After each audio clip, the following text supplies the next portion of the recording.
Good morning, church. It's another day to start with God, and it's truly an honor and a privilege that we can do so. And so I hope that you take advantage of this opportunity to draw closer to Him. And I hope that through this devotion that you can find a little bit of encouragement and hope.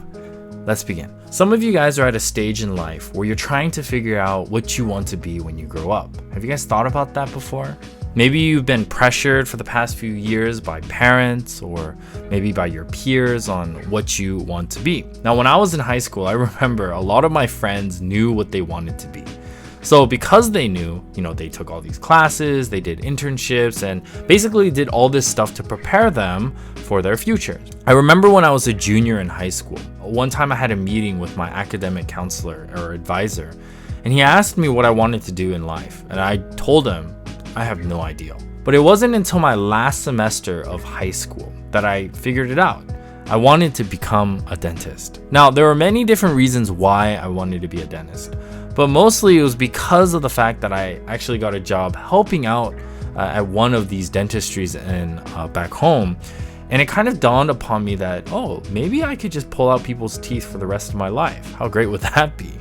But obviously, as you're looking at me right now, clearly I'm not a dentist, and there's many other things that I studied in college that I'm not.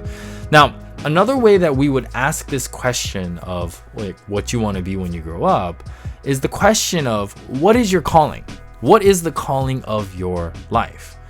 Now, typically when we think of our calling, we first think of what our job will be. And sometimes what happens is, the case was for me, we realize what we think our calling is, right? We think this our job or this certain occupation is going to be our calling. We find out it isn't, and then, halfway through the journey or whatever amount of years, we start to go down different paths, searching constantly for this calling of our lives. But today, I want you to think differently of what it means to discover what your calling is. Our calling is not something that we do with our lives. It's something that we are to be. Now today we're looking at 2 Thessalonians, and this is Paul's second letter to the church in Thessalonica. And it's interesting because the issues that come from the first letter basically are the same in the second letter. But in the first chapter of Paul's second letter to the Thessalonians, we look at the first issue, the persecution that they're facing. Now, Paul starts off this letter once again. He greets the church and he thanks them for all that they're doing to stay strong, loving one another and living the life that they should be. And he commends them for doing this. And he says that they have this great story, this great testimony, and Paul is encouraging them to keep going.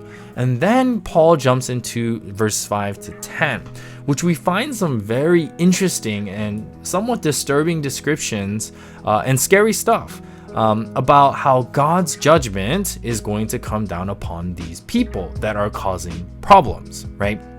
And he says that God's judgment is fair and is just.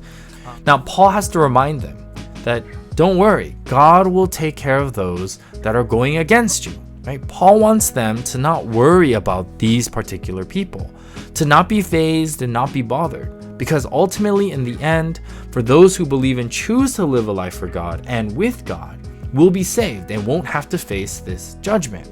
So he's basically saying, do your part and continue to persevere and love one another. And then Paul comes to this, 2 Thessalonians 1 verse 11. It says, with this in mind, we constantly pray for you, that our God may make you worthy of his calling, and that by his power he may bring to fruition your every desire for goodness and your every deed prompted by faith. Now, Paul is referring back to everything he was just saying about God's judgment. And he lifts up a prayer to the church, which is kind of encouraging and saying, hey, I'm praying for you all the time. But the prayer topic for Paul is that the church would live a life that is worthy of God's calling.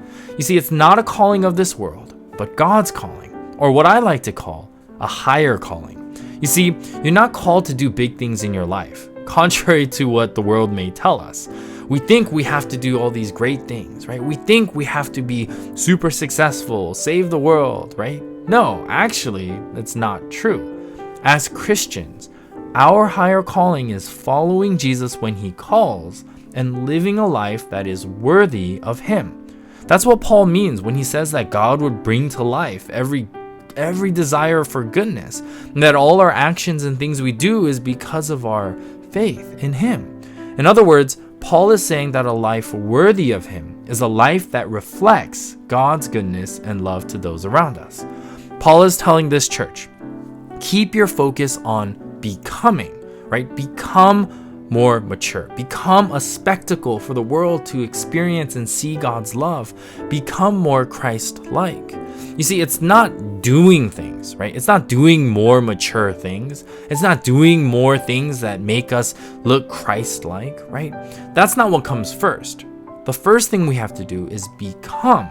And then when we become, that's when we start doing things, right? For example, it's not learning how to do more loving things. It's not learning how to love more. It's learning to become a loving person, right? It's not learning to forgive more or to do more forgiving things. It's learning to become a forgiving person, right? And the way that we become is not through your works. It's by what Jesus has already done for you and I. You see, we have to spend time in the Word and in prayer, because the more that we spend time with Him, the more we become like Him. That's why parents and people tell you to hang out with people that you want to be like, right? Because the more you spend time with them, the more you become like them. So in order for us to become more like Jesus, we have to spend time with Him. So church, ask yourself this question. Am I living a life worthy of His calling? When all is said and done, will my life be seen as worthy in the eyes of God? Am I becoming or am I doing? Remember this, our higher calling is to live a life worthy in the eyes of God. Let's become people that show God's love and goodness to all.